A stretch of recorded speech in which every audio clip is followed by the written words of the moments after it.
All right, we are officially recording. Awesome. Hi, I'm Erik Pavesic. And I'm Jake Livengood. We're with MIT Career Advising and Professional Development. We're here to help you navigate the uncertainty that comes with your career search. Whether you're a first-year undergrad or a PhD or a postdoc, with both of us, we cover the educational gamut of experience. I work with first years. And I work with grad students. And on top of that, we're friends. Go us. And go you for joining us for this episode of Overcoming Uncertainty.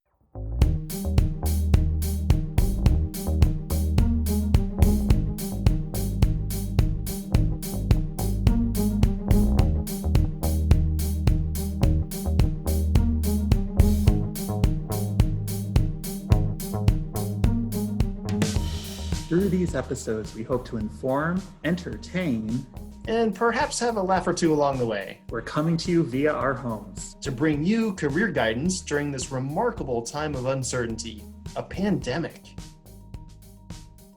Brought to you by Handshake, MIT CAPD's Job and Internship Board, event listings, and more for undergrads, grads, and postdocs. Even though we can't shake hands right now, you can still shake off those doubts about your career with CAPD and Handshake.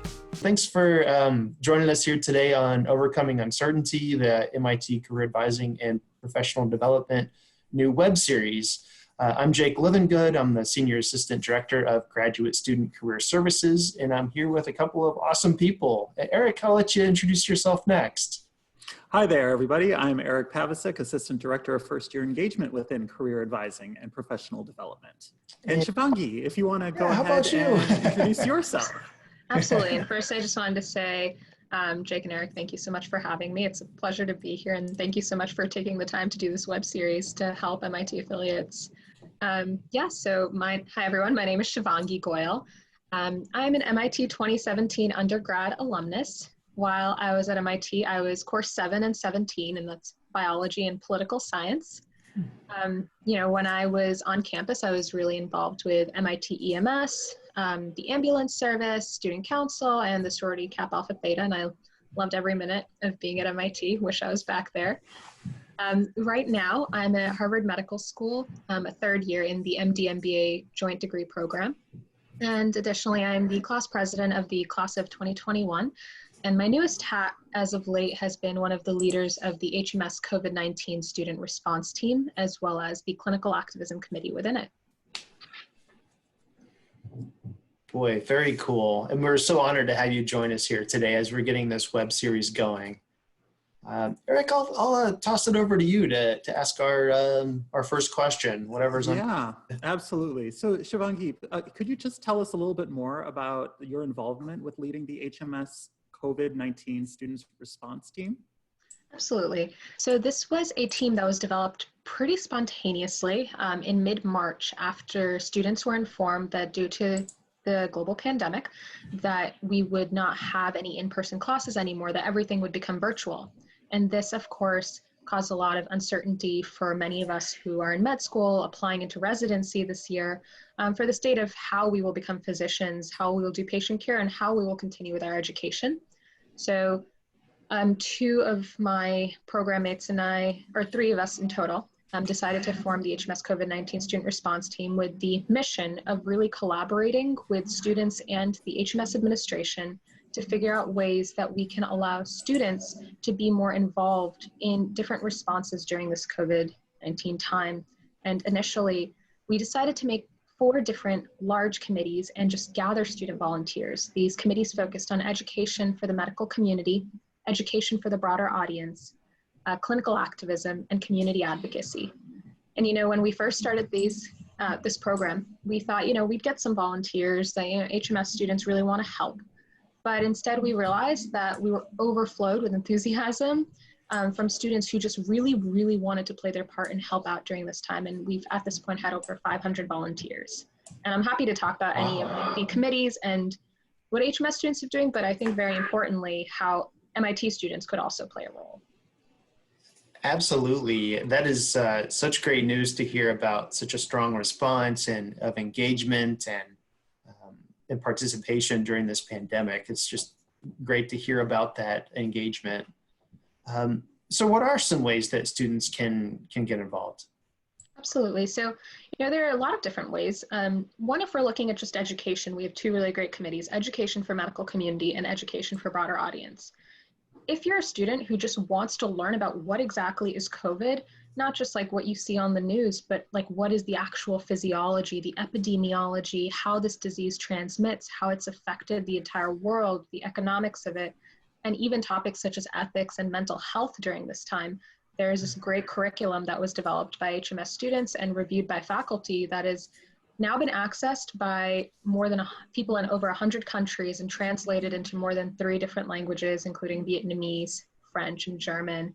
And it's something that's being distributed. And I think if you're just interested in learning more, we'll definitely share the curriculum with you, and it's open access. So that's one way to inform yourself about the actual disease. There's also, the education for broader audience. And I think we have created a social media platform called Future MD vs. COVID, which is on Instagram, has thousands of followers, on Twitter, Facebook, and we've even created music videos. And so, if you're interested in creating content for that, doing designing, actually writing up and curating scientific content, that's another really great way to get involved.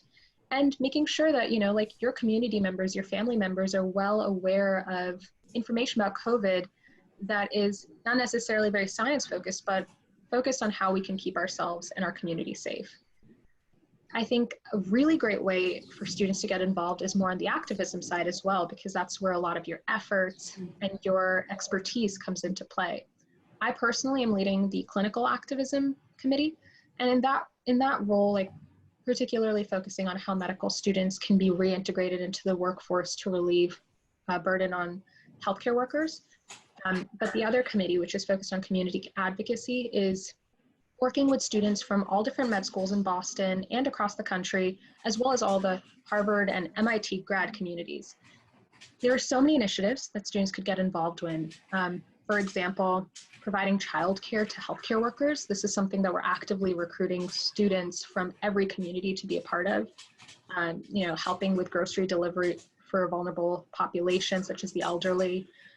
Working on more advocacy and legislative work. There's a lot of housing insecurity that is occurring during this time. So if students were interested in writing op-eds or circulating petitions or calling their local legislative members, these are ways that especially MIT students could get really involved to help vulnerable populations who have been more affected by COVID-19 than many of us. Excellent, wonderful. And so just out of curiosity, I know we're definitely on uncertain times right now. From your experience, what are some of the best ways to overcome uncertainty? Yeah, that's a really important question. I think I'm definitely one of those people, and I found that at MIT there are many people like me who really thrive in a scheduled environment and love to plan. And during these times of uncertainty, all of these plans and schedules, they go completely out of the window and you have no idea what's going to happen. This definitely contributes to feelings of purposelessness and anxiety that, we hope don't exist, because this is not on anyone. My personal method for dealing with uncertainty has always been, and especially in this case, really understanding what my priorities are and what my timeline is with and without the uncertainty, and figuring out ways that I can feel, productive, helpful, and very importantly, happy and healthy, which I think are often things that we might not focus on as much. So the day that we found out that HMS was going to be virtual, I was really concerned, how am I going to finish my medical education? How am I going to make sure that I'm the best advocate for my patients? And so what I did was I personally wrote down all of the things that are my goals that I want to be able to do, and then identify ways that I could still achieve those goals during these uncertain times when I perhaps can't go in person, when a lot of resources might be backed up. And so I realized that I really wanted to, one, focus on my education and ensure that I was still up to date on all of the latest medicine, understanding how to be a patient advocate, public health, policy, etc. So I made a plan that I'm gonna start reading a ton of news articles, and I'm going to sign into these different lecture seminars. I also said, I really want to be involved in the COVID-19 response, so what are different organizations I can get involved in or that I can start to lead? I also said I really want to make sure that I'm staying happy and healthy during this time, and took up meditation and downloaded Headspace and started going outside more and exercising more. And these are just some of the ways that I personally dealt with uncertainty, and they worked for me. So. Well, it certainly sounds like you have a good variety of options in your toolbox to approach this uncertain time, and how it's very up and down and volatile. People respond in different ways. And I'm just kind of curious. I know a lot of people have struggled with motivation. Well, you seem like a very motivated person, or you wouldn't be where you're at, right? Have you had any sort of kind of reframes about this current time? In terms of expectations for yourself and others? I would say, like, I'm not always the most motivated. There's some days I get up and I'm just like, what is even the point of everything I'm doing? Like, I'm not seeing anyone. I'm just in these like four walls. Why even work on this stuff? And I think things that do personally help me are this concept of reframing, like understanding that it is okay to not be 100% productive, whatever that means for different people. It's okay if like you're not publishing a ton of research because you have free time. And I think most importantly, you should not compare to other people, because everyone has different ways of coping with the stress. Everyone has different ways of coping with all of this time that we're now confined to our homes, and just ensuring that you're doing what's best for your own mental state is what I've really been trying to focus on. It's something that I have struggled with myself too. I feel like it's a little bit of like a personal disclosure. Like, boy, it's an uncertain time, and it's okay to not be so hard on yourself. And sometimes we have to remind ourselves that this is a very unique time, and one that has much different gauges for what success looks like. Exactly.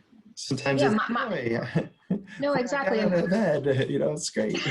I think that in itself is success, like knowing that we're at home and we can't see the people most important to us. We might be all alone. Success is just being able to get out of bed that day and go back to bed that night feeling okay about yourself, or just, knowing that you did what was healthy for you. And that in itself is success enough during these crazy, uncertain times.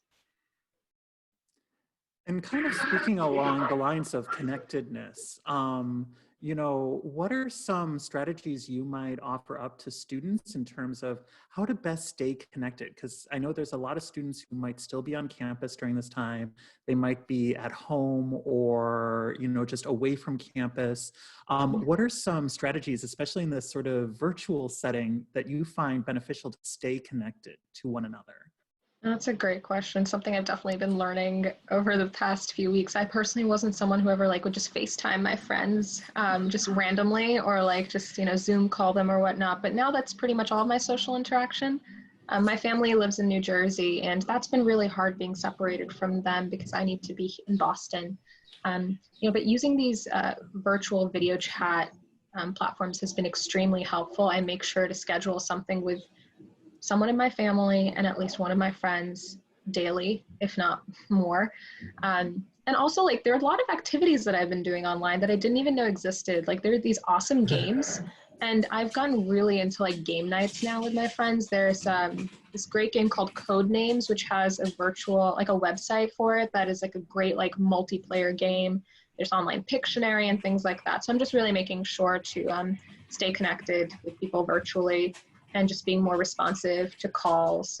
Because, historically, my generation, we just text each other all the time, but never pick up the phone. And now I'm finding I actually don't like that anymore. I want to call my people. So that's been really helpful. Very cool. Boy, you never thought that something like that would happen during a pandemic, I imagine. Exactly. I would actually call people again. Wow. Exactly.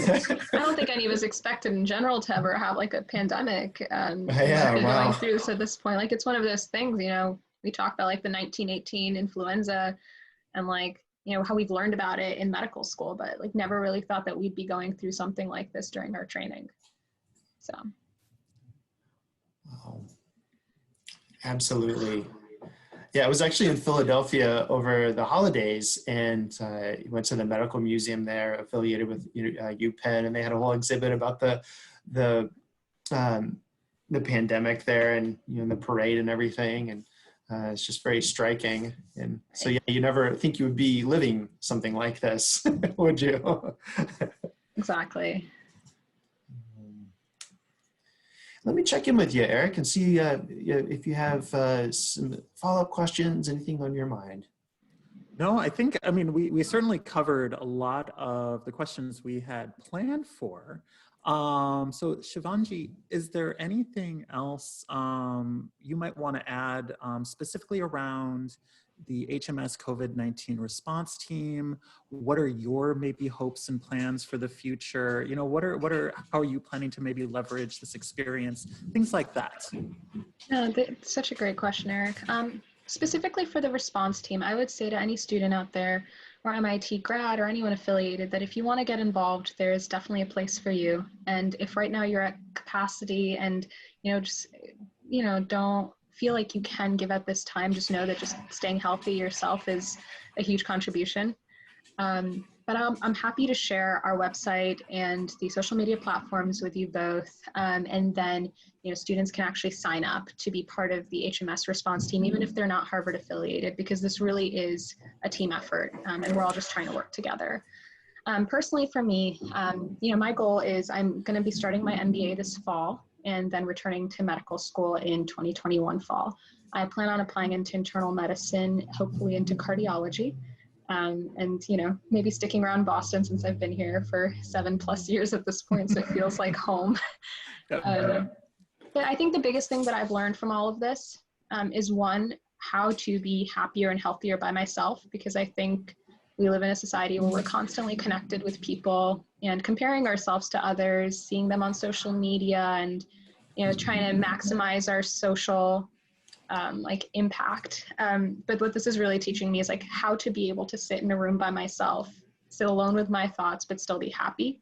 And that's definitely a big takeaway from this that I'm grateful for.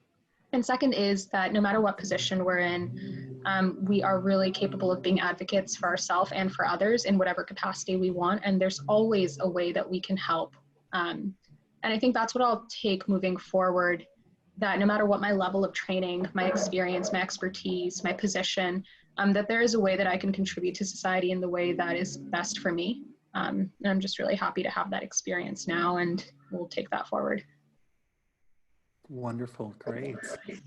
Boy, thank you so much for those ideas and for sharing your perspective and your wisdom with us, and hopefully with the 1.5 million viewers that will view this episode. Not that we can make any guarantees. I believe it. Special thanks to Shivangi Goel. For more information on the COVID Student Response Team, please visit covidstudentresponse.org.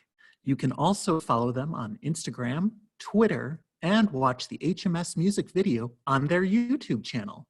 All links are available in the description.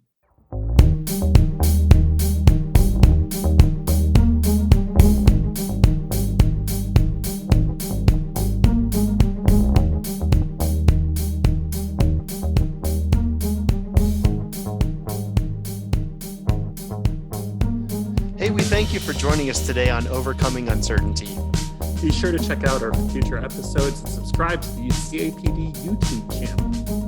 And we'll also be interviewing various people to see how they've worked through this weirdness. For future help, check out CAPD's website.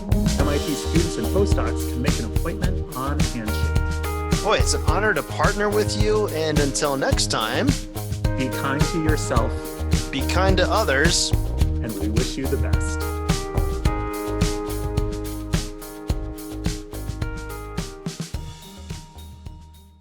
I don't want you to feel like this is a job interview. Tell us about yourself, Yeah, the scripted. Right. Tell us about a time you worked through conflict.